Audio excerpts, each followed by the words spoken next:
Graça e paz, meus irmãos.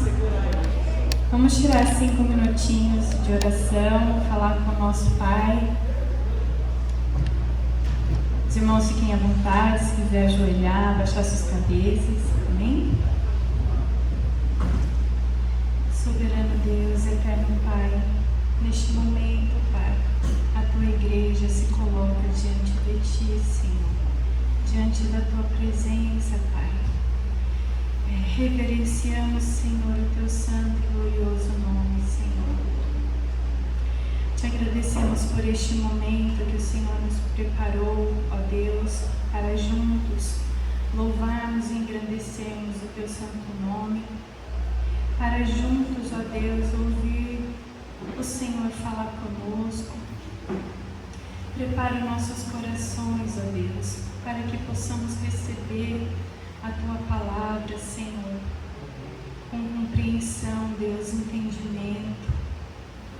Senhor, te pedimos, ó Deus, perdão pelos nossos pecados, perdão, Senhor, por nossas falhas, ó Deus. Somos pó, Deus, somos pequenos, mas tu és grande. Nós não somos nada, Pai, mas tu és tudo. Senhor, abençoa cada vida que aqui está nesta noite, Senhor. O Senhor conhece a cada coração, o Senhor conhece, ó Deus, a cada problema que os nossos irmãos têm enfrentado em diversas áreas, Senhor. Somente tu, ó Pai, pode nos ajudar. Somente tu, Senhor, pode nos dar a direção. Ó Deus, tu és o nosso Deus, o nosso refúgio, a nossa fortaleza. Somente em ti confiamos, ó Pai. Não somos nada, Senhor, sem a tua presença, ó Deus. Se faz presente em nosso meio, Senhor. Perdoa, Senhor, porque somos muito falhos, ó Deus. Pecadores demais, Senhor. Mas eu creio que o Senhor perdoa os pecados, Senhor. Somente o Senhor tem poder.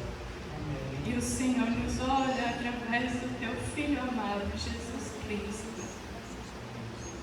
Ó Deus, que veio, ó Deus, morrer na cruz, porque tu és um Deus justo. E por isso o Senhor morreu na cruz por nós. E por nos amar, ó Deus. E graças te damos por este sacrifício, porque hoje podemos ter acesso direto ao Pai. E um dia retornaremos, Senhor, para o nosso lar. Estamos aqui de passagem, Senhor. Fortaleça a tua igreja, Senhor. Fortaleça-nos, ó Pai. Os dias são muito maus, ó Deus. Teu povo tem sofrido, mas eu creio, Senhor, que a vitória é garantida, Senhor, porque o Senhor venceu. Ó Deus, obrigado, Senhor, por teu Santo Espírito que nos ajuda, Senhor. O Senhor disse: deixarei o Consolador. Nós não estamos sozinhos, ó Deus. Muito obrigado, Senhor. Ó Deus, eu te peço e te agradeço no nome santo de Jesus. Amém, Senhor.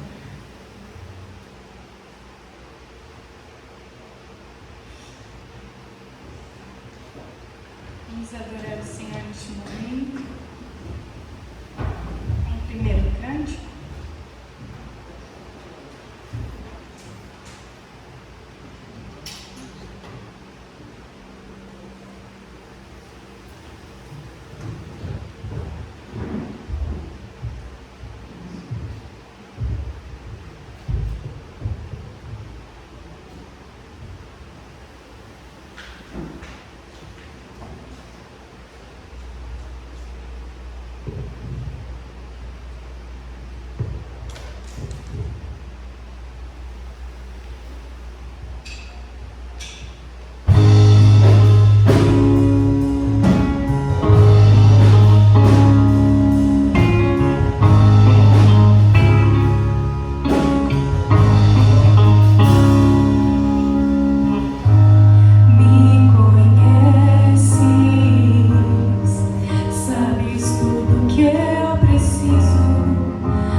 capítulo 8 e o capítulo 9 de Apocalipse.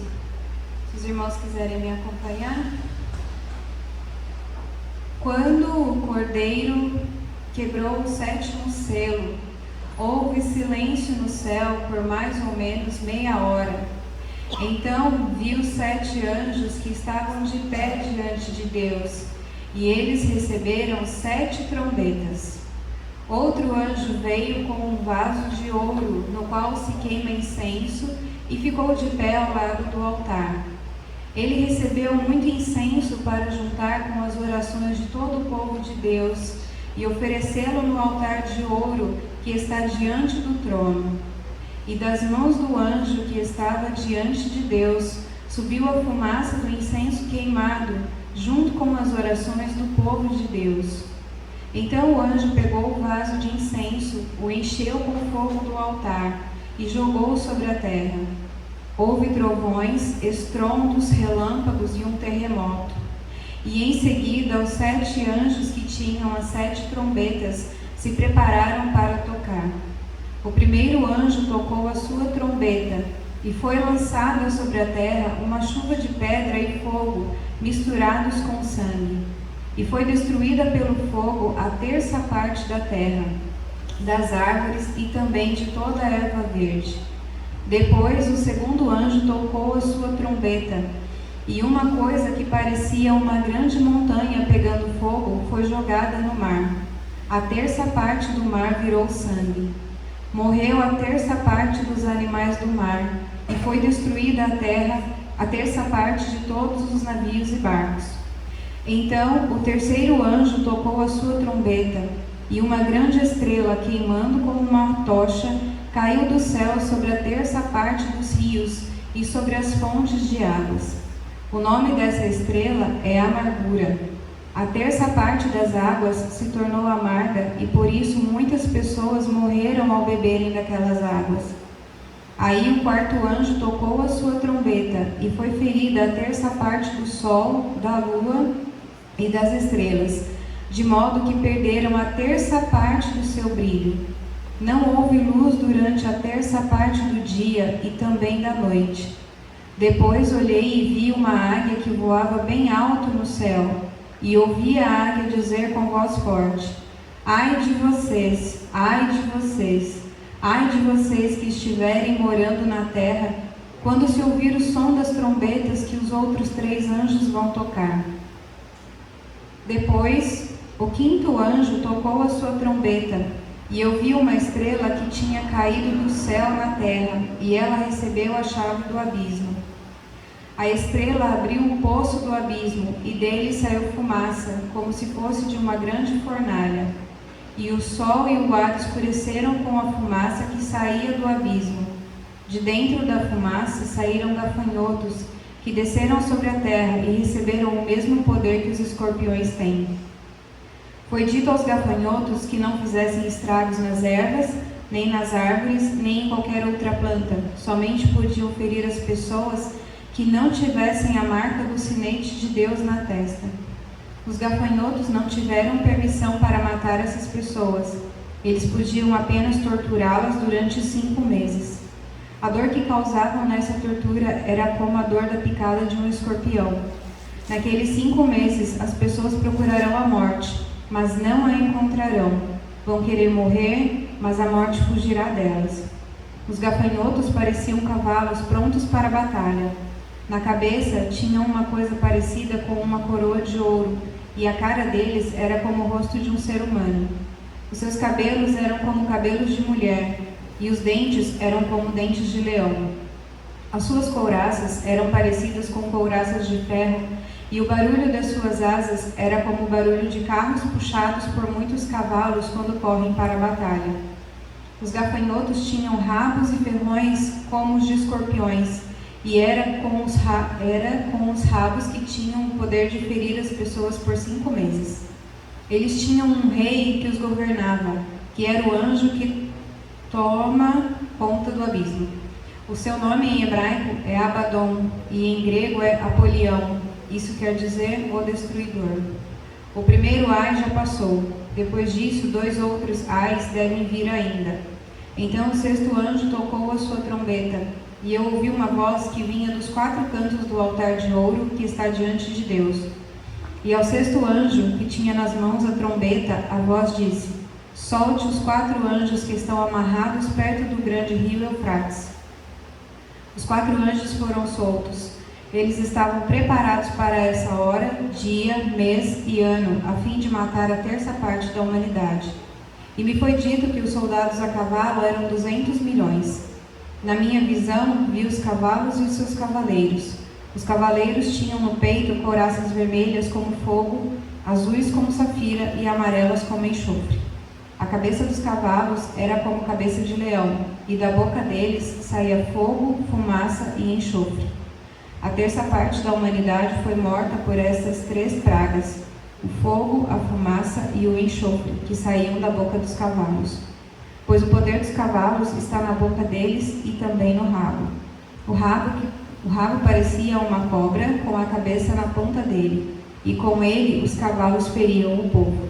O resto da humanidade, isto é, todos os que não tinham sido mortos por essas pragas, não abandonou aquilo que eles haviam feito com as suas próprias mãos. Eles não pararam de adorar os demônios e os ídolos de ouro, de prata, de bronze, de pedra e de madeira, que não podem ver, nem ouvir, nem andar. Também não se arrependeram dos seus crimes de morte, nem das suas feitiçarias, nem da sua imoralidade sexual, nem dos seus roubos. Amém?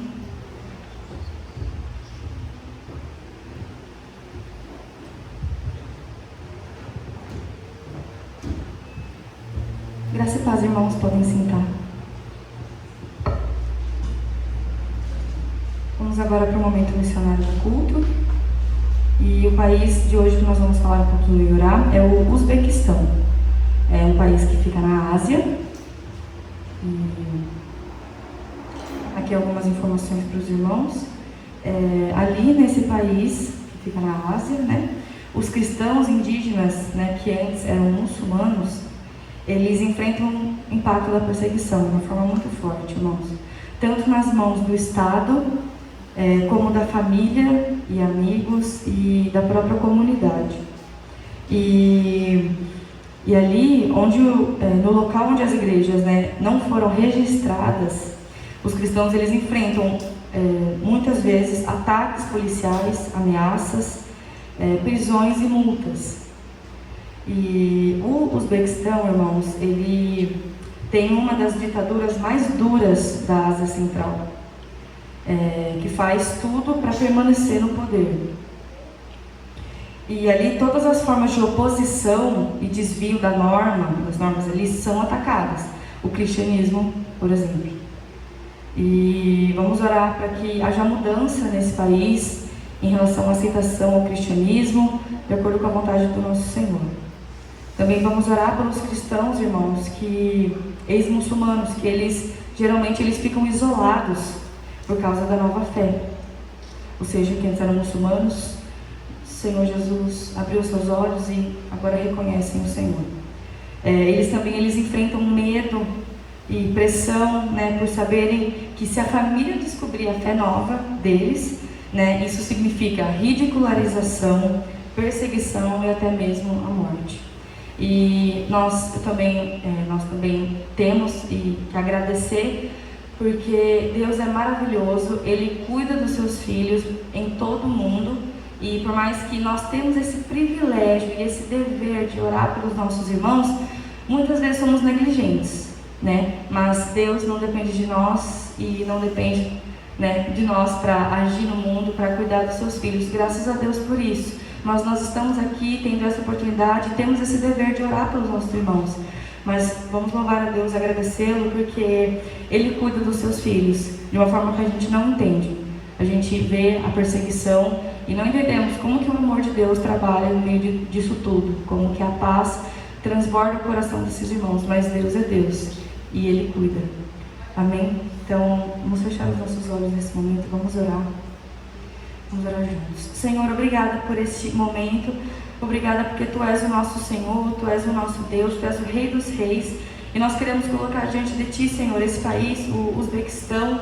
Senhor, Nada foge do teu controle, tu és poderoso e soberano. E nós estamos aqui, Senhor, nesse privilégio, nesse dever de colocar diante das tuas mãos esse país, os nossos irmãos, Senhor, que sofrem tanta perseguição. Jesus, nós queremos colocar os teus filhos diante do teu altar. Senhor, que de acordo com a tua vontade, esse país possa ter mais aceitação ao cristianismo. Senhor, em nome de Jesus, de acordo com a tua santa vontade. Em nome de Jesus, Senhor, nós pedimos pelos cristãos que eram muçulmanos e que muitas vezes, Senhor, ficam isolados por causa da fé, por causa do Senhor, por causa de reconhecer o teu santo nome.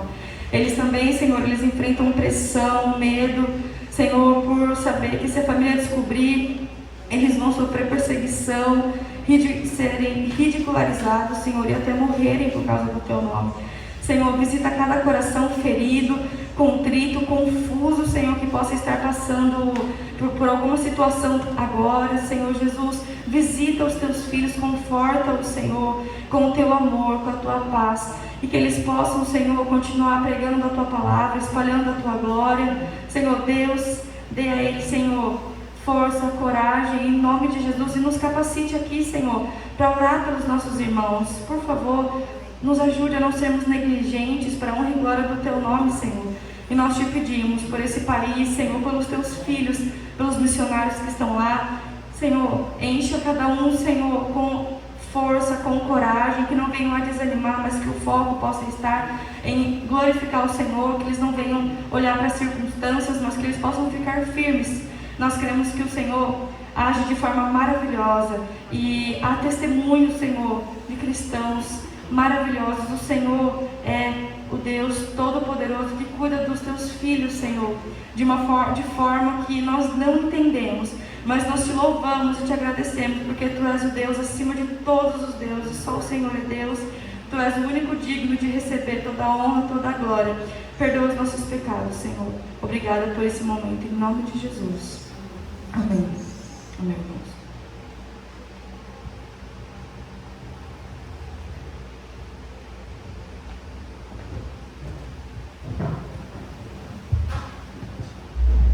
Vamos continuar louvando e adorando a nosso Senhor com o hino Maranata. Maranata, ora vem, Senhor Jesus. Esse dia que tanto ansiamos, né? Glórias a Deus.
escudo e proteção até chegar aquele grande dia. Estaremos seguros. Aleluia.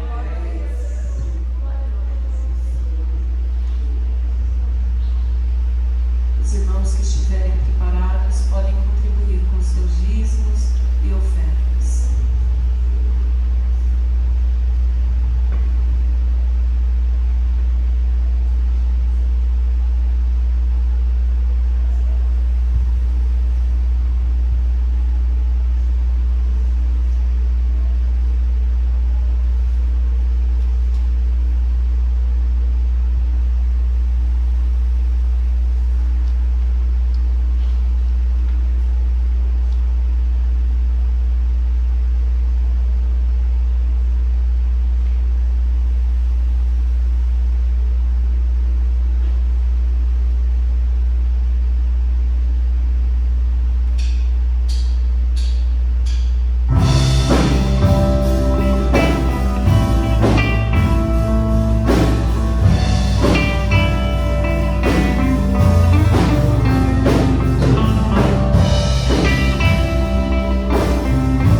Graça e paz aos irmãos, uma boa noite. É um privilégio, uma alegria estar com os irmãos e ainda mais nesse mês em que a igreja comemora 8 anos. Então fica aqui o meu parabéns, as minhas felicitações a cada membro desse corpo, ao pastor Marcos, a sua família, a nós um pouquinho que nos achegamos de um tempinho para cá, a toda a igreja no geral. Que Deus abençoe e que possamos juntos caminhar por mais e mais anos na presença de Deus, pregando o Evangelho, tendo esmero na palavra de Deus, tá bom? Dentro disso eu vou convidar você que continue caminhando comigo. Nós vamos continuar falando sobre a carta de Paulo aos Gálatas. No dia 11 de novembro, foi até o culto de quarta-feira, nós falamos sobre as obras da carne, né? E hoje nós vamos falar sobre o fruto do Espírito. Então, nessa noite eu queria conversar, pensar, falar sobre isso. É importante para a igreja. Eu tinha até pensado em falar uma outra coisa, mas acho que o melhor presente que eu posso de alguma forma dar para a igreja é tentar pregar a palavra de Deus da maneira melhor, mais correta possível. Então nós vamos continuar aí, só que agora vamos falar sobre o fruto do Espírito, a carta do apóstolo Paulo aos Gálatas, no capítulo 5, 22 a 26. E nós vamos ler o texto. Então peço que você nos acompanhe na leitura. Está escrito o seguinte: mas o fruto do Espírito é amor, alegria, paz, longanimidade, benignidade, bondade, fidelidade, mansidão, domínio próprio. Contra estas coisas não há lei. E os que são de Cristo Jesus crucificaram a carne com suas paixões e seus desejos. Se vivemos no Espírito, andemos também no Espírito. Não nos deixemos possuir de vanglória, provocando uns aos outros, tendo inveja uns dos outros. Essa versão que a gente leu é a Nova Almeida atualizada. Então, a carta do apóstolo Paulo aos Gálatas, capítulo 5, do 22 ao 26. Uma parte introdutória, você que ouviu ali, assistiu na verdade o culto do dia 11 de novembro, onde a gente falou sobre as obras da carne, a gente vai relembrar um pouquinho de maneira bem rápida aquela pregação. Eu estou aqui só com um probleminha aqui, agora vamos ver se vai.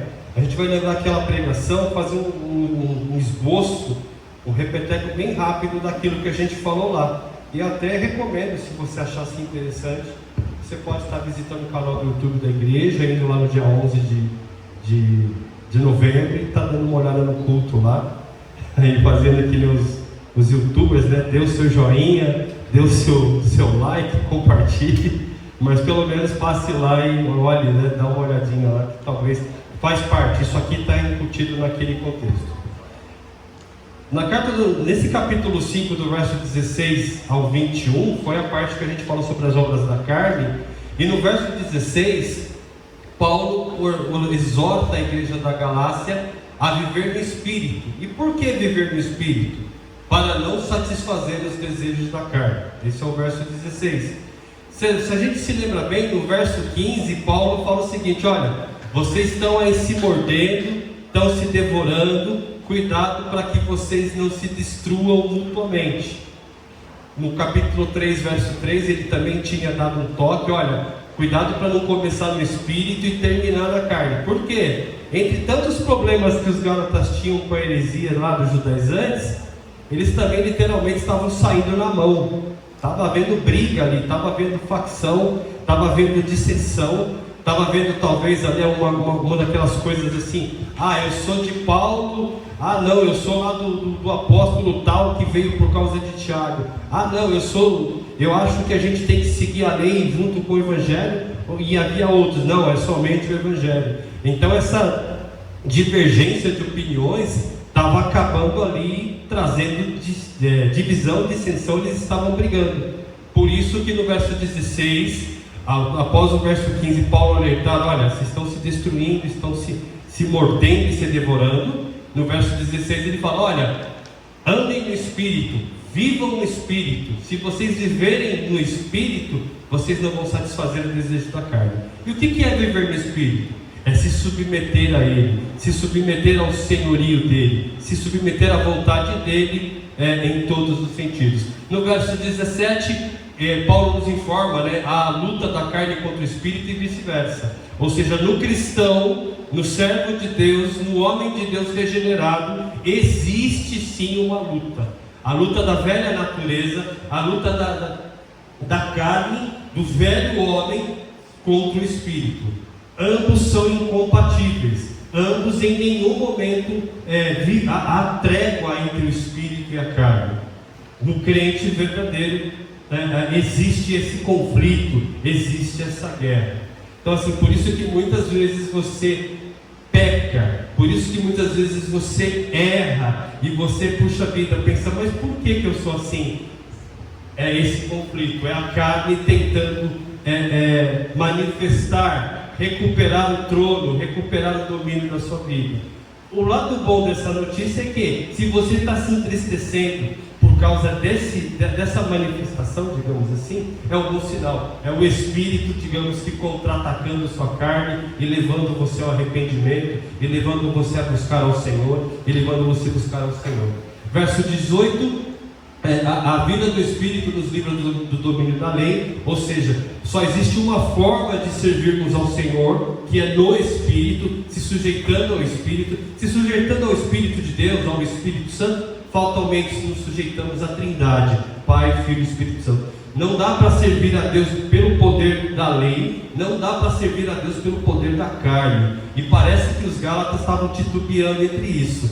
Eles estavam querendo servir a Deus cumprindo os requisitos da lei, que era humanamente impossível, e em outro momento eles também queriam servir a Deus vivendo de qualquer jeito, vivendo suas vidas sendo levadas ao bel prazer, ou como a gente diz aí fora, na barrigada. No final tudo vai dar certo, não importa como eu viva com os meus irmãos, como eu vivo com a minha família, não importa se eu pague as contas, não importa se eu sou caloteiro ou não, no final tudo dá certo. Os Gálatas também parece que estavam querendo ir para esse lado. Isso é viver na carne.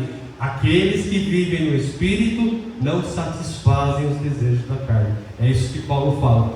Verso 19 a 21, a gente viu, no dia 11, a gente dividiu as obras da carne em quatro áreas, né? Elas se manifestam em 4 áreas, e a gente comentou cada uma ali, eu não vou comentar. E o verso 21b, a gente viu que qual é as consequências para aqueles que praticam as obras da carne. Alguém que assistiu o culto se lembra qual é a consequência? Para aqueles que praticam as obras da carne, que vivem nas obras da carne, não herdarão o reino de Deus. Então isso é só um repeteco. Vai lá para o canal do YouTube da igreja, assiste lá o culto do dia 11, que de repente você pode estar se inteirando mais. Agora a gente vai para o capítulo 22, ou nós vamos, se você preferir, né? Capítulo 5, do verso 22 em diante, onde o apóstolo Paulo começa. Após ter falado sobre as obras da carne, ele fala: mas, todavia, porém, o fruto do Espírito é. E a gente já para por aqui. O fruto do Espírito é. Essa palavra fruto vem do grego karpós e está no singular. Perceba que lá no verso 16 ao 21 é as obras da carne. Aqui não é o fruto do Espírito. E muitos questionam, né? Querem ver alguma coisa nisso. Por que as obras da carne é plural, são várias, e o fruto é singular, é um só.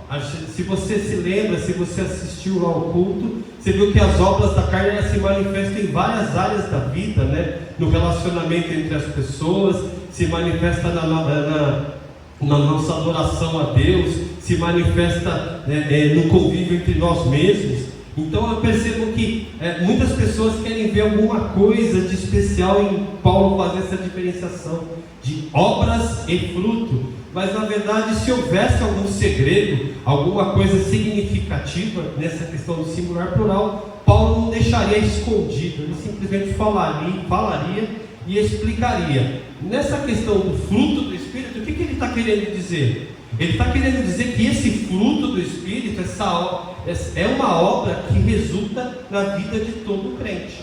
Todo crente verdadeiro tem que ter esse fruto do Espírito.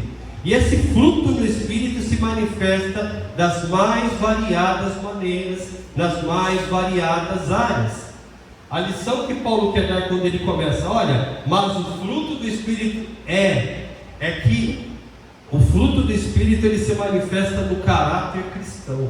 Ele se manifesta como resultado da operação de Deus aonde?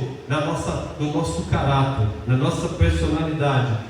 É uma obra sobrenatural de Deus na vida do crente que supera em muito a disciplina moral, supera em muito o cumprimento da lei, supera em muito até mesmo as obras da carne.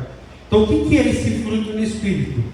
É o agir de Deus na vida do crente. É o agir de Deus no caráter do crente.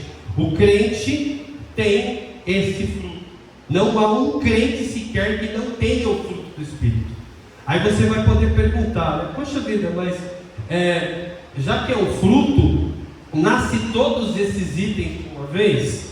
Não necessariamente. Há áreas da sua vida que você talvez precise trabalhar mais a benignidade.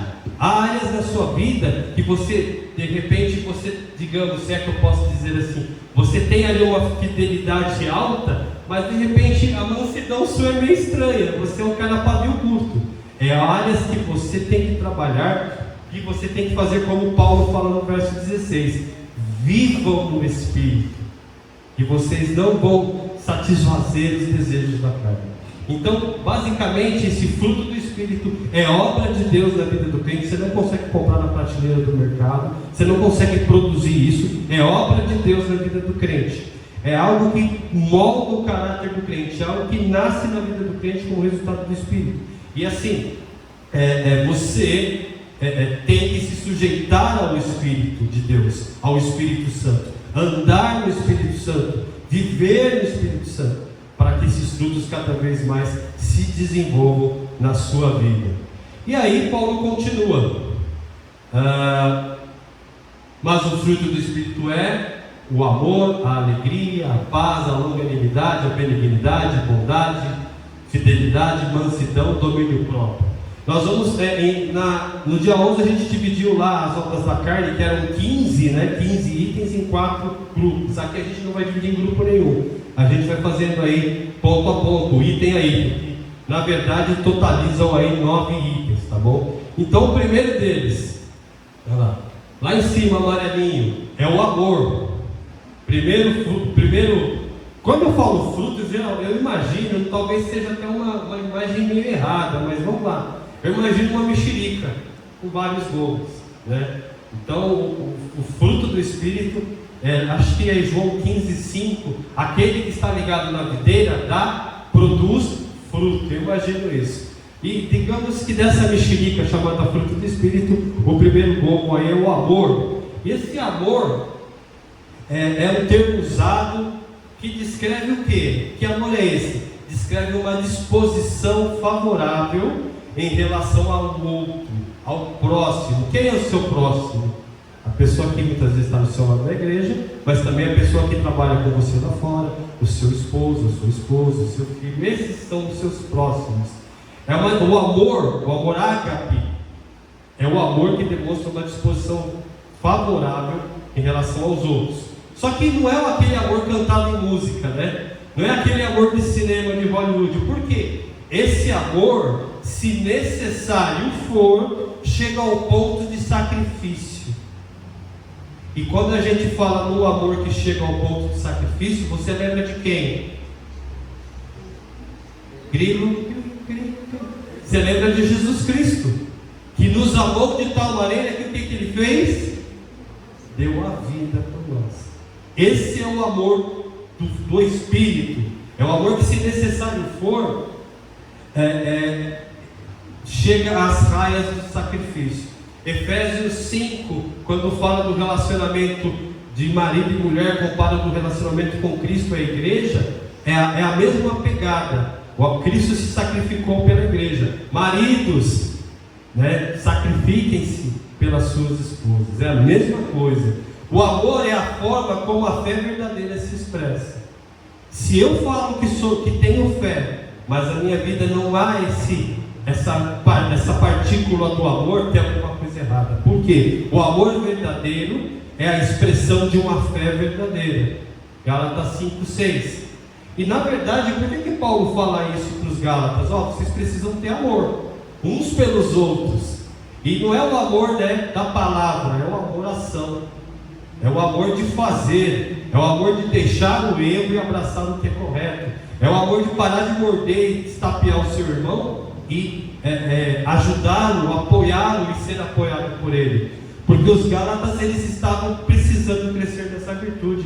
A gente já comentou um pouquinho o verso 15, o verso Gálatas 3:3. Então esse é o amor que é o fruto do Espírito, um amor sacrificial, uma disposição favorável para o próximo. O segundo item, está ali em cima de verdinho, é a alegria, é o chará.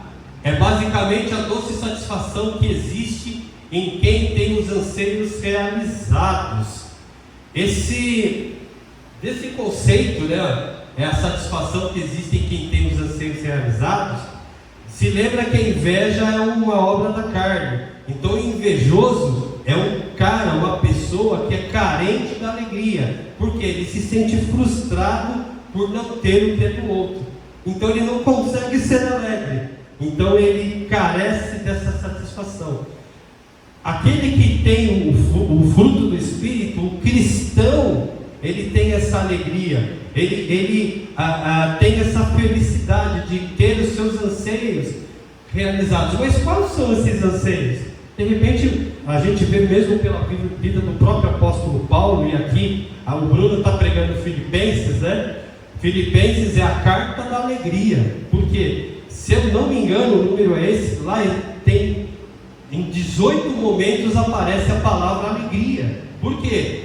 Paulo, ele estava preso quando ele escreve aquela carta. Ele não estava no iate, ele não estava na colônia de férias, ele não estava num banquete, ele não tinha ganho na loteria, mas ele estava alegre, ele era feliz, porque qual o anseio maior dele? Quem lê a carta aos Filipenses e quer acompanhar o Tiago, o Bruno, vai ver que o que causava a maior felicidade dele, mesmo preso, mesmo ali, como é que fala? Preso, mesmo fora do convívio dos irmãos, mesmo sofrendo, mesmo privado de muitas coisas, qual que era o anseio dele que era satisfeito? Ele via a palavra de Deus sendo pregada, ele via o evangelho do reino sendo propagado. E aí a gente vai ver, já viu, os romanos, as várias pessoas que de outra forma não teriam acesso ao evangelho, estavam tendo acesso ao evangelho por causa de Paulo. Então é isso. Você sempre vai ter os seus anseios satisfeitos? Não! Principalmente quando os seus anseios forem carnais. Aí o cristão é um tiro no pé. Mas quando o cristão sabe qual é o anseio do cristão, é servir ao seu Senhor, é viver para o seu Senhor, se necessário morrer para o seu Senhor. Então é esse o anseio que o crente tem sempre satisfeito. A alegria cristã também consiste em ter na pessoa e obra de Deus a principal fonte de vibração e entusiasmo. Percebe? Eu não sou alegre porque eu não tenho carro zero, não tenho a Ferrari de último modelo. Irmão, isso é obra da carne, isso aí.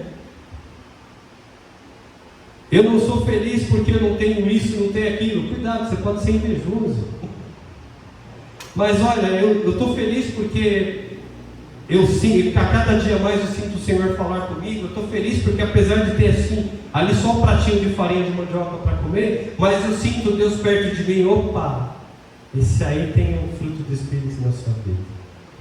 A alegria consiste em ter na pessoa e na obra de Deus a principal realização e entusiasmo. E aí tem um versículo, o Bruno não chegou lá ainda, Filipenses 4:4, não está aqui, tá?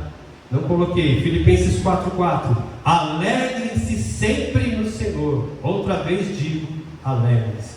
É essa alegria que o cristão tem. A despeito da circunstância, a despeito das coisas estarem favoráveis ou não, a alegria do Senhor é a força do crente. Por quê?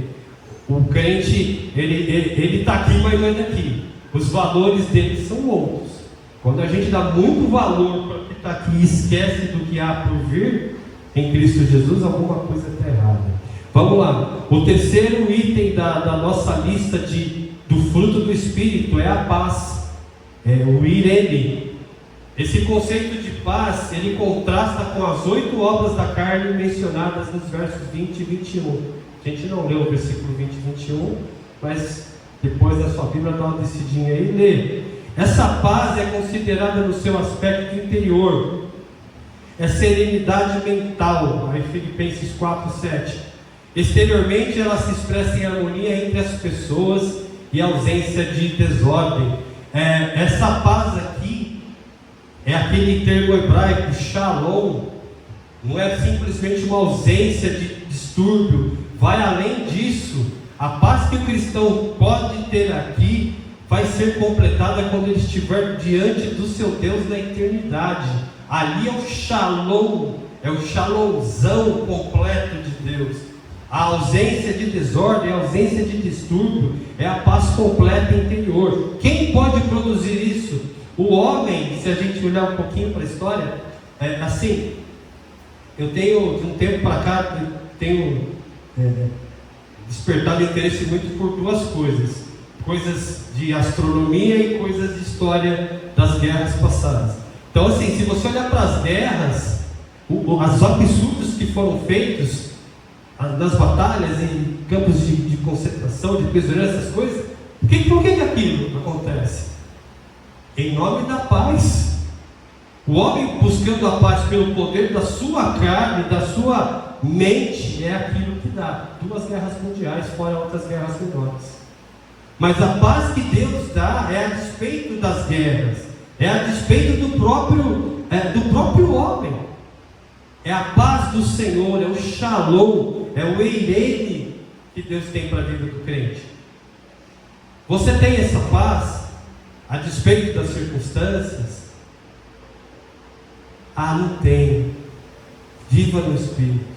A gente falou da outra vez, viver no Espírito não era viver como se você vivesse na espiritosfera, né? Fora dessa realidade, quase levitando, né? Ou como se você tomasse uma droga e ficasse meio louco.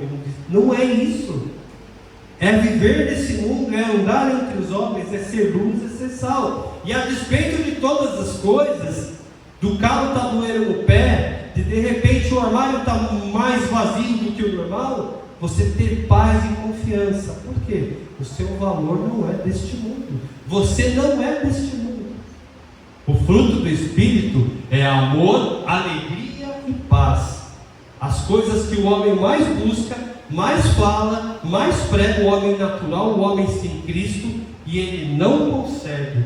Pessoas matam por um amor, pessoas morrem buscando alegria, pessoas matam e morrem para conquistar a paz. E Deus dá a paz que eu e que você precisa. Nós, filhos de Deus por Cristo Jesus, temos a paz porque temos o fruto do Espírito. Vivam no Espírito, sujeitem-se ao Espírito Santo. É a palavra de Paulo aos Gálatas, é a palavra de Paulo para mim e para você nessa noite. Aí, próximo slide, vai vir mais 3 itens. Longanimidade, do grego macrofimia. Quem é o longânimo, né? É aquele que permanece firme. É aquele que, a despeito das dificuldades, dos mais severos ataques da vida, é aquele que é paciente diante de todas as provocações.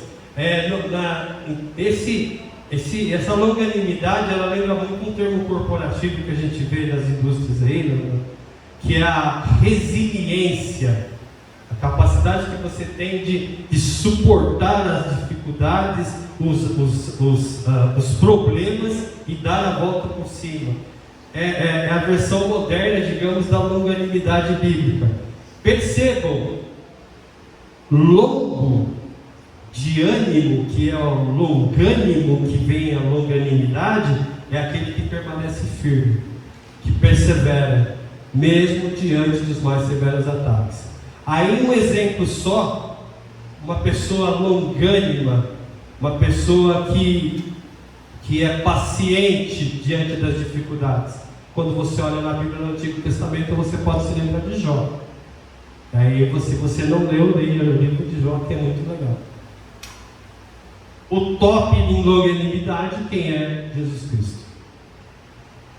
Você é paciente? Qualquer coisa te desanima? Você tem dificuldade para terminar as coisas? Você tem dificuldade para perseverar diante da primeira, segunda, terceira dificuldade? Lembre-se de Jó. Lembre-se de Jesus Cristo. Lembre-se do ministério de Cristo. O quanto ele sofreu, o quanto ele passou, desde que ele começou o seu ministério, ele já começou em provações e em dificuldades. Desde a ida, após o batismo, a ida para o deserto. Depois já começa com problema de família. Depois já vem os fariseus e já começa a perseguir ele. Ele é o exemplo master do que é ser longânimo. E ser cristão nada mais é do que ser um pequeno Cristo. Um Cristo pequeno. Todos nós somos discípulos do Senhor. Ele teve ali, podemos dizer, os 9 itens desse fruto, em sua plenitude, em sua completude.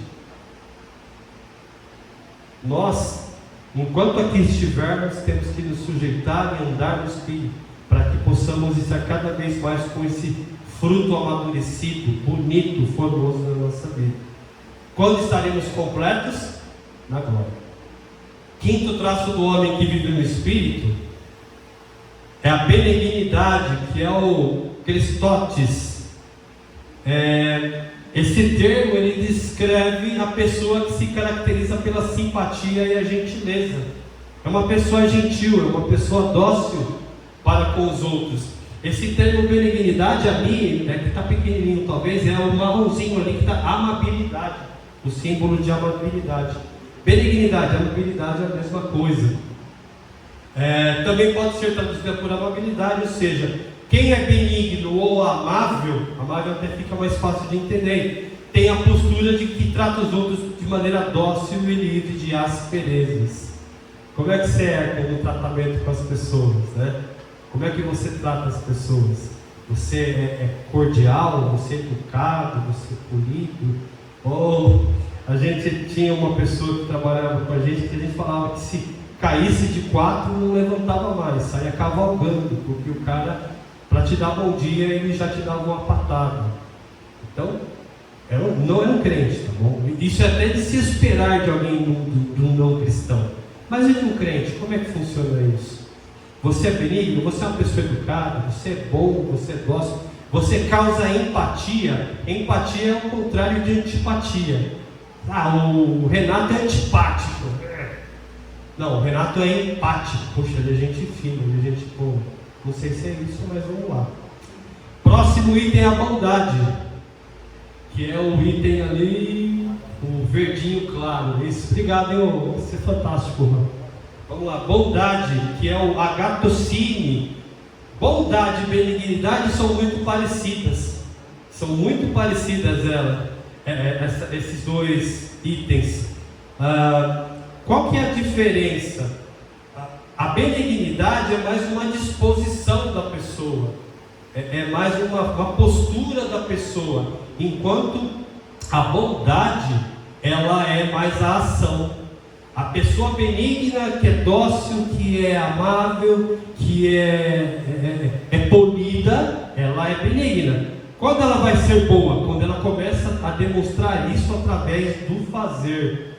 Então, assim, de repente, pode existir a pessoa benigna, que é dócil no tratamento, que é um doce de pessoa, digamos assim, mas que de repente, na hora de que ela é exigida ali, no comportamento, ela não se saia tão bem.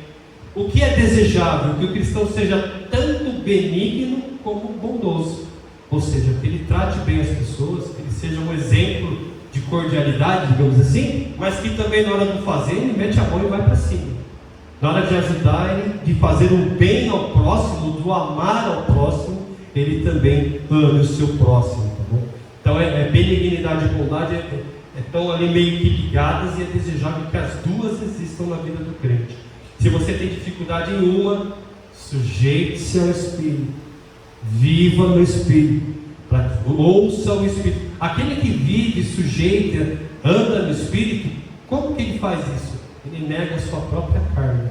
Ele quer esganar o irmão, opa, aqui está na hora de treinar a bondade. Quer xingar, esculhambar com a pessoa, opa, está na hora de me sujeitar ao Espírito e ser dócil com o meu irmão, por mais que ele me irrite. E assim vai. O próximo item é a fé, que vem aí do grego pistes, né? Essa fé aqui não é aquela fé salvífica, tá bom? Muitas pessoas podem pensar, poxa, a fé salvífica, ela é a origem de tudo, entendeu? O Senhor Deus, pelo teu Espírito, te dá fé, e mediante a isso te leva ao encontro com Cristo e tal, ok. Essa fé aqui está mais para aquela questão da fidelidade. Essa fé que o apóstolo cita aqui como um fruto do Espírito, é usada para descrever a pessoa que é comprometida e leal, a pessoa fidedigna. Assim, certamente Paulo quer ensinar que o homem espiritual é alguém confiável, incapaz de trair a verdade. Especificamente, essa questão de incapaz de trair a verdade no contexto de doutrina, tá bom? O crente que tem o fruto do Espírito, ele é fiel em suas relações com as pessoas, ele é fiel a Deus, ele busca o Senhor, ele busca estar sempre sendo fiel à palavra de Deus, aos ensinamentos de Deus. Próximo slide. A palavra, não, na verdade está certo, esse é mesmo, desculpa aí. Mansidão, que vem aí do grego praetes. E quem que é o manso? Manso é o homem brando, aquele que não é dominado pela ira. Lembre-se que ira é uma obra da carne, então o manso é o contrário da ira. A ira é a obra da carne, a mansidão, perdão, é o fruto do Espírito. Aqui é um detalhe, né? A gente fala que manso é aquele cara que é quase um zumbi, né? Pode pensar, quase um zumbi, assim, o cara não se irrita, não se enerva por nada. Não é isso, tá bom? Não se trata de alguém que nunca se irrita, mas da pessoa que não tem o rancor e a agressividade como marcas distintivas. O que é isso? Aqui tem pessoas, um não crente, um não cristão, tem muitos deles que por qualquer coisa ficam nervosos e partem para a agressividade e se iram e querem resolver tudo na mão. Talvez você deva conhecer alguém assim. No cristão, irai-vos, mas não pequeis. Ele até se ira, mas na hora, né? Opa, peraí, isso incomoda. É como se tocasse o sentido do aranha ali nele. Opa, peraí, perigo. Por quê? Pequei contra o Senhor. A ira é marca de um não regenerado, de não cristão, que tem essa característica, como ele é dominado pela ira. A pessoa barraqueira, a pessoa agressiva, a pessoa rancorosa, que vive assim, que é controlada por isso, está sob as obras da carne. O crente, ele até se ira, mas ele se arrepende, ele se reconcilia caso isso envolva uma outra pessoa, ele se volta para Deus. E aqui, exemplo eu acho que eu não coloquei aí também, Juan. Tomem sobre vocês o meu jugo e aprendam de mim, porque sou manso e humilde de coração, e vocês acharão descanso para as suas almas. Mateus 11:29. Quem falou isso? Jesus Cristo. Jesus Cristo era manso e humilde de coração. Então, e a gente vê, por exemplo, lá no templo, mais para o final do ministério, ele se irou diante daquilo que ele viu. Aquele zelo dele, ele não pecou, mas a gente viu ali um momento em que ele, por uma atitude zelosa diante daqueles homens que estavam fazendo uma bagunça no templo, ele se irou. Mas ele nunca foi dominado ou controlado pela ira. Dessa forma, quando a gente anda em mansidão, que acontece? O crente, se ele vê uma situação de discórdia, de conflito, ele é o cara que vem com o balde de água, não com o balde de gasolina, tá bom? Ele é o cara que vem com o extintor de incêndio, não com um pacotinho de carvão para alimentar o fogo. Então o crente, ele desestimula a discórdia e ele acaba, pessoas mansas dentro da igreja, o que acontece? Elas enfraquecem o império, enfraquecem o domínio da carne dentro da própria igreja. Então, e a gente conhece casos, já viveu casos assim de igrejas em que há muita briga, por exemplo, uma assembleia muito quebra-pau, ali tem um monte de crente carnal, e talvez nem crente seja, porque a gente viu que quando uma pessoa ela vive no domínio das obras da carne, isso não a incomoda, isso não traz nenhuma perturbação, digamos, um incômodo, né? Perturbação é meio estranha, mas um incômodo, ela não se sente, poxa, eu preciso, Senhor, me ajuda. Ela vive a vida desse jeito aí, está nem aí? Talvez nem crente ela seja. Então vamos lá. E por fim, domínio próprio. Tem um copinho dele.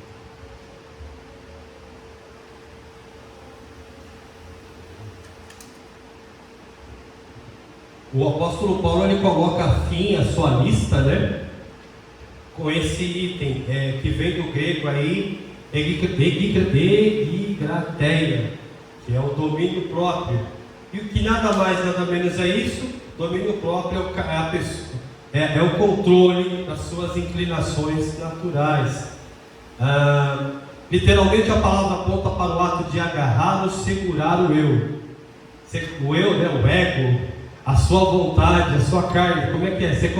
Imagina você sendo um peão boiadeiro e o seu ego é um touro bravo. Você tem que catar esse ego pelo chifre aí e dominar esse cara.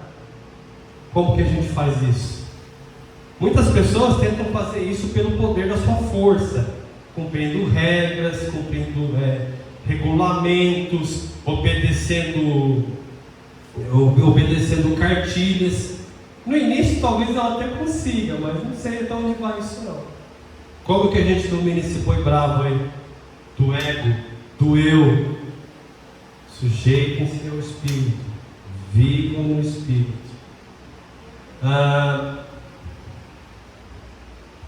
O domínio próprio se constitui no avesso do modo de vida dos incrédulos. E aí a gente viu, inclusive, duas obras da carne ali, eram a orgia e a glutonaria, que eram justamente o oposto do domínio próprio. Por quê? As pessoas se davam ao desejo, se davam a satisfação dos seus desejos de forma desenfreada. A orgia e a glutonaria é o oposto do domínio próprio. Por quê? Não há controle, não há domínio. A pessoa que tem o fruto do Espírito Santo em sua vida tem o domínio próprio, ela controla, ela domina a sua carne. Nós terminamos aí os 9 itens aí da lista de Paulo do fruto do Espírito. A gente vai passar para o próximo slide, porque tem o versículo 23, 24, 25 e 26. E a gente vai fazer um versículo a versículo aí rapidinho, para a gente terminar a mensagem, partir para a conclusão. O versículo 23 terminou com os 3 últimos itens da lista. A parte A. A parte B fala, e Paulo fala: contra estas coisas não há lei. Ou seja, contra viver no Espírito, estar sob o domínio do Espírito, não há lei. E aqui o que Paulo está querendo dizer? Ele está lembrando para os irmãos lá da Galácia, que ele até usa de uma certa ironia aqui de novo, né? No versículo 15 ele fala da ironia, ele faz uma ironia, quando ele fala lá de circuncidar, já que vocês querem circuncidar, tira tudo de uma vez, ironia de novo. Por quê? Paulo está recordando aqueles irmãos que ninguém vai transgredir nenhum mandamento de Deus se praticar essas 9 virtudes. E quem são esses que praticam essas 9 virtudes? São aqueles que são homens que vivem no Espírito, são mulheres de Deus que vivem no Espírito, são pessoas que nasceram de novo, pessoas regeneradas. Dessa forma, Paulo continua, se alguém quisesse viver sem quebrar a lei, qual que é a fórmula de viver sem quebrar a lei? Coloque-se sob a orientação de Deus, coloque-se debaixo das mãos de Deus, coloque-se debaixo do Espírito Santo de Deus e deixe que esse fruto do Espírito Santo cresça na sua vida. A partir do momento em que a gente batalha contra o nosso ego, batalha contra a nossa carne, batalha contra o nosso desejo, estamos nos sujeitando ao Espírito. E esse fruto, essa mexerica de 9 gomos, vai crescer vistosa, vai ficar bonitona, vai ficar, digamos, apetitosa. Paulo está querendo ensinar que o crente que vive segundo o Espírito, ele tem uma forma de vida, uma forma de se relacionar com as pessoas, que quase que naturalmente ele consegue cumprir as justas exigências da lei. E eu vou pôr aqui para os irmãos, Romanos 8, 3 e 4, olha lá. Porque aquilo que a lei não podia fazer, por causa da fraqueza da carne, isso Deus fez. Como que Deus fez isso? Enviando o seu próprio Filho em semelhança de carne pecaminosa, e no que diz respeito ao pecado. E assim Deus condenou o pecado na carne, a fim de que a exigência da lei se cumprisse em nós, que não vivemos segundo a carne, mas segundo o Espírito. Quem vive segundo o Espírito, se sujeitando ao Espírito, ele cumpre a lei, a fim de que a exigência da lei se cumprisse em nós. De que forma isso é possível? Vivendo no Espírito. Próximo versículo é o verso 24. E os que são de Cristo Jesus crucificaram a carne com suas paixões e seus desejos. E aqui o Paulo ele insiste de novo para aqueles irmãos da Galácia que viver na prática de cumprimento de leis pelo cumprimento de leis não santifica o homem. Quer ser santo, um crente posicionalmente ele já é santo, mas esse viver em santidade se efetiva na vida dele como? Através da obra do Espírito, dia a dia, desde o momento que você abre o olho de manhã até o momento que você fecha o olho para dormir. Paulo está realçando dentro disso que para que o crente se livre do domínio das inclinações, da influência do pecado, ele precisa, antes de tudo, pertencer a Cristo. O homem quer viver livre das inclinações do pecado, antes de tudo, primordial, ele precisa pertencer a Cristo. Quando a gente fala, a gente já até falou um pouquinho antes, quando a gente fala de um domínio do Espírito, de viver no Espírito, né? Olha lá, os que são de Cristo, Jesus crucificaram a carne, ou seja, eles já não vivem mais satisfazendo os seus desejos desenfreados. Ele controla, ele pega o boi bravo ali e segura pelo chifre no poder de Deus, com as suas paixões e os seus desejos. O crente, nós vivemos nesse mundo. O pecado ainda quer, ele nos assola, ele está ali nos provocando. A nossa natureza é como se ela fosse uma energia, e existem coisas da nossa atmosfera que estimulam essa energia, digamos assim. Mas quando nós pertencemos a Cristo, o homem pertence a Cristo, é como se o homem achasse o antídoto para essa energia, ou esse poder da carne. Ele se torna um homem crucificado. O que o crente faz diante do pecado, da tentação? Senhor, me ajuda. Naquilo que eu consigo, eu até faço, mas Senhor, não consigo. Essas coisas são difíceis demais para mim, eu preciso do Senhor. E é aí que nós nos submetemos ao Espírito de Deus. Um homem crucificado, os que são de Cristo já crucificaram a sua carne. Ele se despoja da sua força, ele vive pelo poder do Senhor, ele vive pelo poder do Espírito Santo. Aqueles que pertencem a Cristo cometem pecados. Quando que não cometeremos pecado nenhum? Quando o nosso corpo estiver glorificado e estivermos na glória. Pertencemos a Cristo, cometemos pecados. Aí você pode ler lá 1 João 1, de 8 a 10. Mas para o crente que tem o Espírito e vive no Espírito, é dado condição para que a iniquidade não domine sua vida. Eu já falei isso aqui algumas vezes. O pecado ele não é algo constante na vida do crente. Ele começa a ser acidentes. É como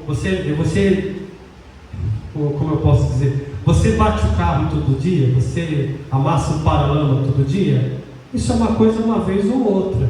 Quando a pessoa aprende a dirigir, de repente a probabilidade dela amassar a lataria do carro dela é maior. Mas conforme ela vai pegando a experiência, vai cada vez sendo mais uma coisa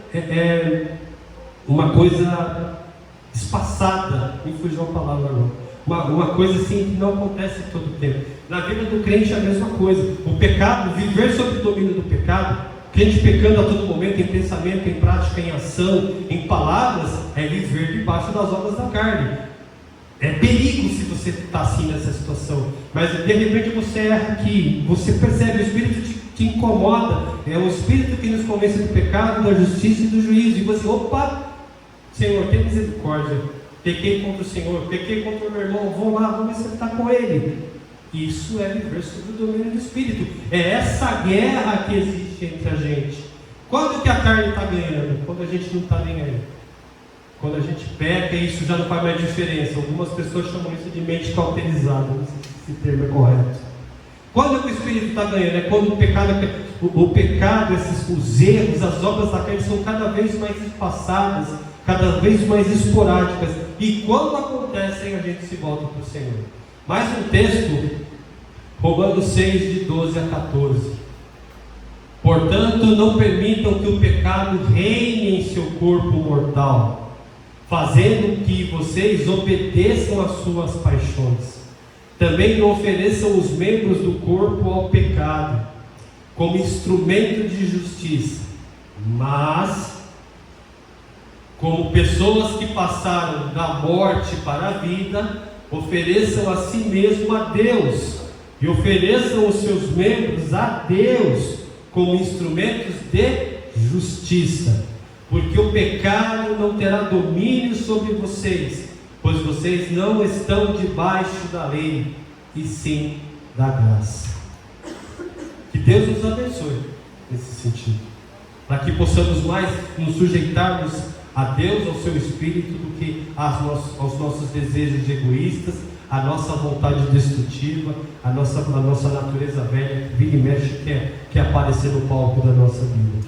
Versículo 25: se vivemos no Espírito, andemos também no Espírito.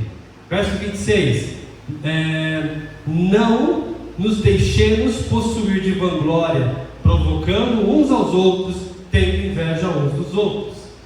Aqui é o final, é o final aqui do capítulo 5. Paulo termina essa sessão com o apelo para que os crentes da Galácia sejam coerentes.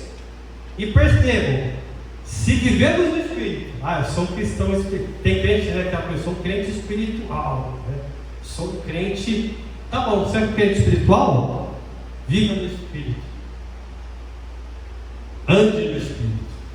E o que é esse andar no Espírito? É a forma como nos relacionamos, é a forma como vivemos em sociedade, é a forma como nos portamos, é a forma como pensamos, é a forma como falamos. Sou longânimo, sou bondoso, sou alegre, sou amoroso, sou uma pessoa de fé. Tá bom, os melhores soldados aparecem não é no quartel, é no campo de batalha. É na nossa vida, no cotidiano, que esse fruto se manifesta. Perceba que eu não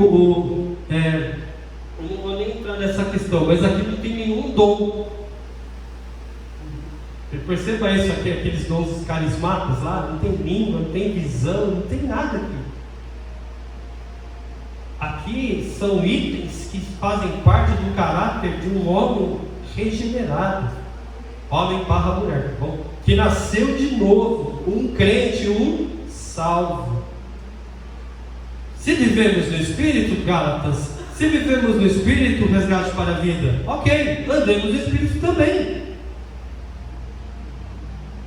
Paulo está terminando essa sessão falando para os Gálatas: sejam coerentes, tá bom? Se vocês vivem, também andem no Espírito. Andem sob a direção do Espírito. Exibam o fruto do Espírito na sua vida. Não precisa ter vergonha de ter esse fruto e mostrar ele. E como que a gente mostra? Para a glória de Deus, tá bom? Verso 26 fala para a gente não se vangloriar, né? Seja bondoso, seja benigno, seja paciente, seja amoroso, e por aí vai. Eu não consigo. Às vezes eu sinto que se eu cair de quatro eu vou sair galopando. Senhor, tem misericórdia de mim, me ajuda, eu não consigo. Me ajuda, me põe pessoas para me ajudar, fala comigo, busca o Senhor. Isso é viver, é sujeitar-se ao Espírito. Essas condições que a gente viu, né, esses 9 itens que a gente viu, indicam que o Espírito Santo habita na vida do crente.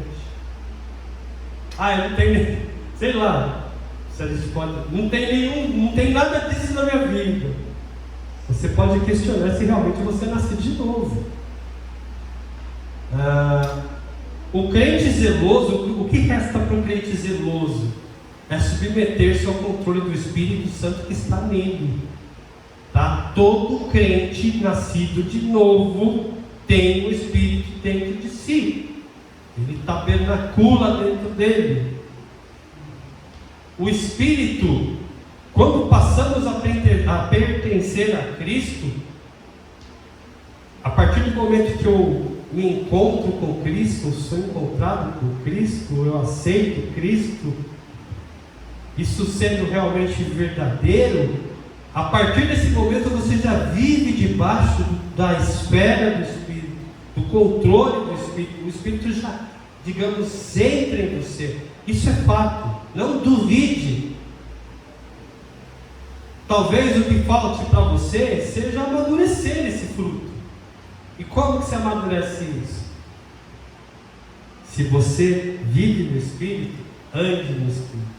É mãos à massa, mãos na massa. Se sujeitar ao Espírito, buscar a Deus, buscar a sua palavra, orar por isso, desejar isso, anelar isso. Eu preciso andar no Espírito. E você pode chegar a essa conclusão, isso ao passo que ao nos entregarmos a Cristo, ao nascermos, né? Passarmos da morte para a vida por meio de Cristo Jesus, o Espírito já está em nós, estamos debaixo da ação dele. Mas a efetividade desses itens, desses 9 itens da nossa vida, não é um passe de mágica, tá? O que eu preciso para que isso se desenvolva na minha vida? Acolher as orientações com perseverança e responsabilidade, tá bom? Busca o Senhor, não desista, não desanime. Busca o Senhor, para que cada vez mais esses itens estejam cada vez mais robustos na sua vida.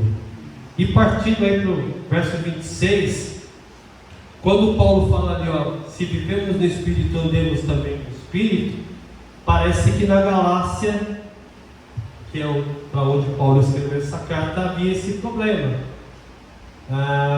Porque ele fala no verso 26, não nos deixemos possuir de vanglória, provocando uns aos outros e tendo inveja uns aos outros.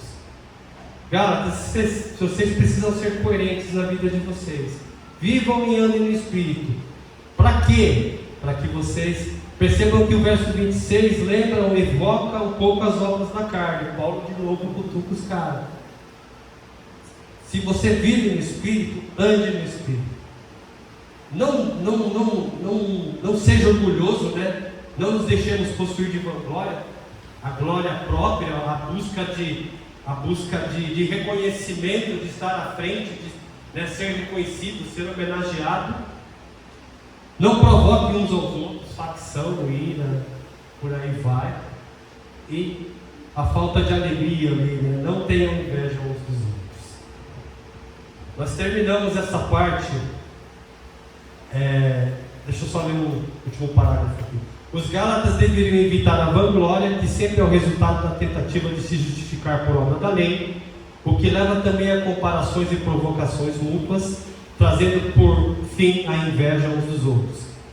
Tal é o resultado dos que tentam viver para Deus através do seu esforço carnal de obedecer às obras da lei.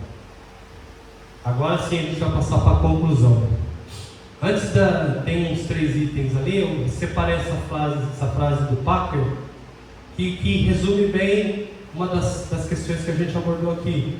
O coração regenerado é um campo de batalha, o coração do crente é um campo de batalha, onde o desejo de agradar a Deus, que é forjado pelo Espírito Santo, e o resquício, restinho da vontade distorcida de agradar a si mesmo, estão em constante combate.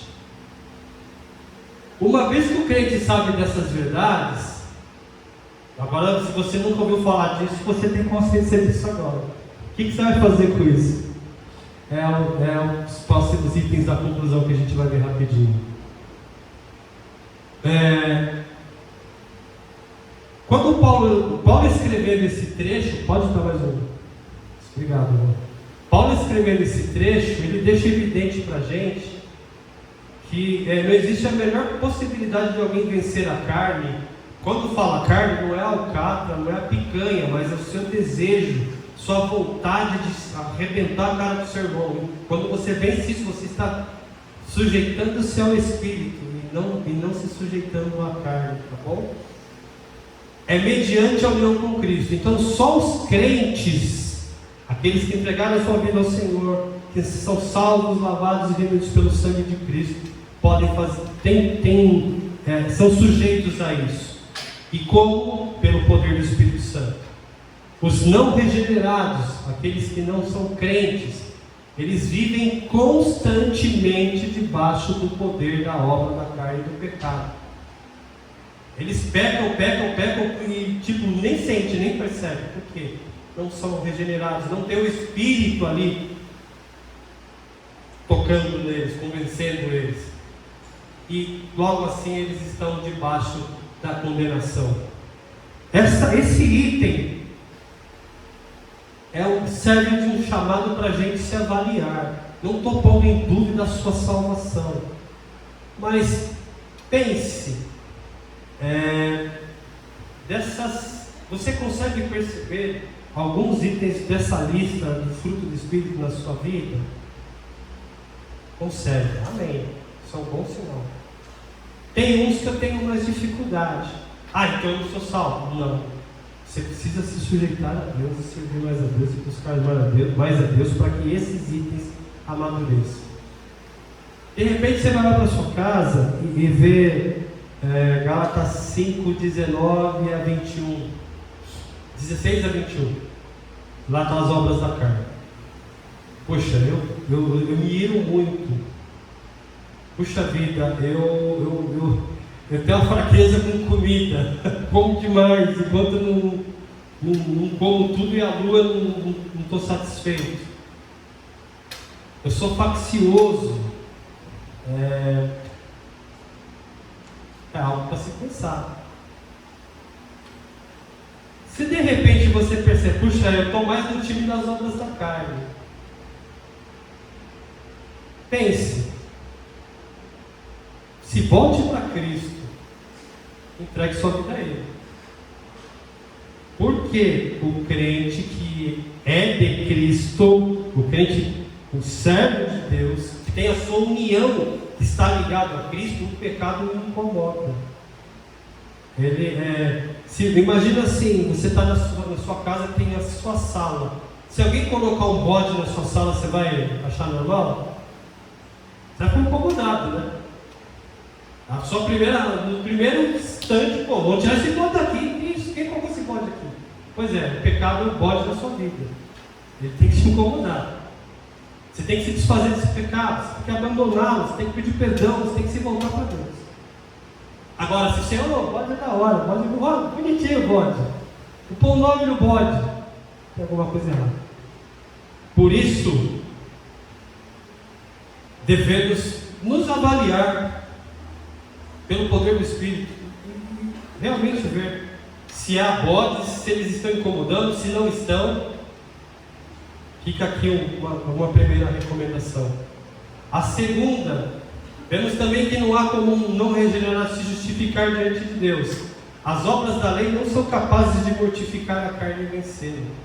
Se você quer, você chega à conclusão, puxa, preciso de que Deus trabalhe na minha vida. Tá certo, você tem que se esforçar em alguma medida, mas é pelo poder do Espírito Santo, debaixo do poder do Espírito Santo. Muitas pessoas, e a gente vê na história da igreja, tentaram mortificar a sua carne, fugindo do mundo, indo para desertos, e morreram ali. E muito possivelmente não encontraram paz nos seus corações. A carta aos Gálatas fala do começo ao fim sobre o legalismo. E o legalismo é somente uma capa que serve para encobrir ou para cobrir e esconder o domínio do pecado no coração. Às vezes a pessoa se sente incomodada, então ela vou ser uma pessoa, ela põe uma lista de coisas que deve fazer, de coisas que deve não fazer, cria um monte de regras, tal, mas aí ela vai pela força dela, uma hora ela fracassa. Mas pelo Espírito Santo, temos o apoio constante de Deus nas nossas vidas. Temos a presença de Deus constante nas nossas vidas. Não podemos agradar a Deus pelo poder da carne. Não podemos agradar a Deus pelo poder da lei. Nós podemos agradar e servir, e é desejável que vivamos assim pelo poder do Espírito Santo. E por fim, último item. Os cristãos deveriam analisar-se com bastante seriedade. Geralmente a gente analisa a vida do próximo, né? Então olha para o Regis ali, não sei não, né? Esse cara é meio estranho. Não! Se a gente fosse tão rigoroso com a gente como a gente é rigoroso com o irmão, certamente muita coisa mudaria na nossa vida. Brincadeira, gente. Nós devemos sim, a todo momento, nos analisar, e as listas, tanto das obras da carne como o fruto do Espírito que a gente viu hoje, são padrões para a gente olhar e ver. Eram para os Gálatas e é para a gente também. Quando uma pessoa que se diz cristã tem uma vida na carne, aquelas obras ali estão pipocando para tudo quanto é lugar da vida dela, alguma coisa está errada. E aí cabe a pergunta: será que realmente essa pessoa foi justificada por Cristo Jesus? Era um crente de verdade ou era um bode? Não é pecado você se jogar e se confrontar com a palavra de Deus, se só sai ganhando.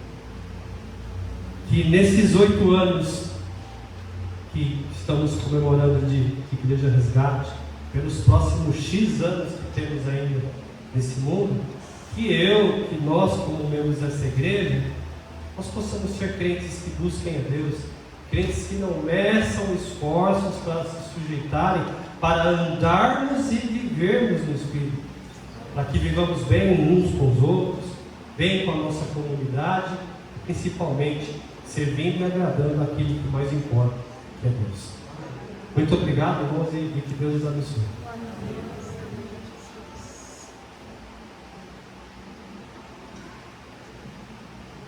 Próximo.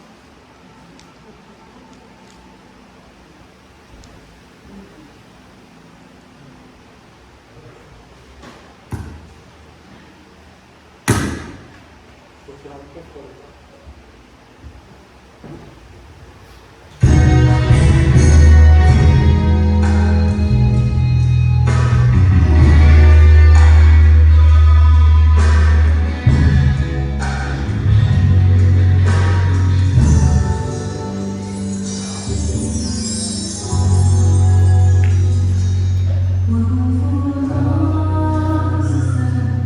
Sobre os montes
irmãos, vamos cantar essa última música. Chama-se Ele Vem. Ele vem nos buscar. Se coloque em pé, se for possível, e vamos terminar esse culto com essa linda canção. Cante, louve ao Senhor, ofereça ao Senhor o melhor de você.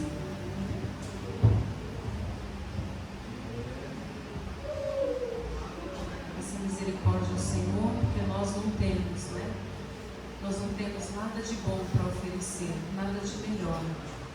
Mas que o Senhor Jesus, seu Espírito Santo, nos convença e nos ajude a entregarmos ao Senhor algo com cheiro suave em suas narinas.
Obrigado pela presença de todos, vamos agradecer. Esse é um dia que o Senhor nos deu, um dia de festa. E a presença do Senhor, né? Não sei se foi no último dia que ele se põe em pé e fala, né? Na festa. E a voz de Deus no nosso meio é aquilo que realmente traz o brilho, né?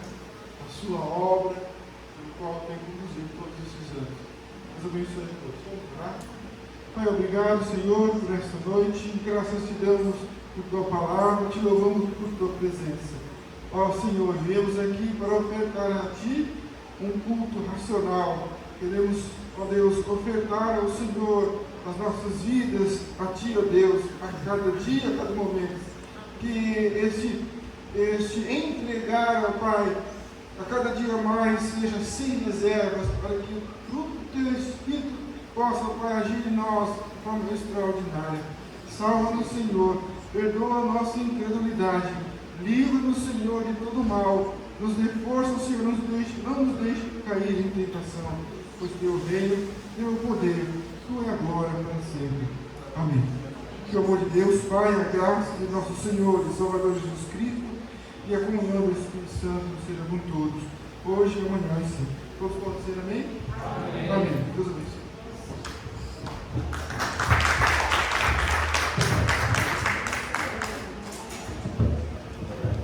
Domingo, irmãos, grande culto de encerramento de aniversário. Nós teremos a participação no culto do coral da igreja. Amém? Todos os irmãos estão convidados para o grande culto de encerramento.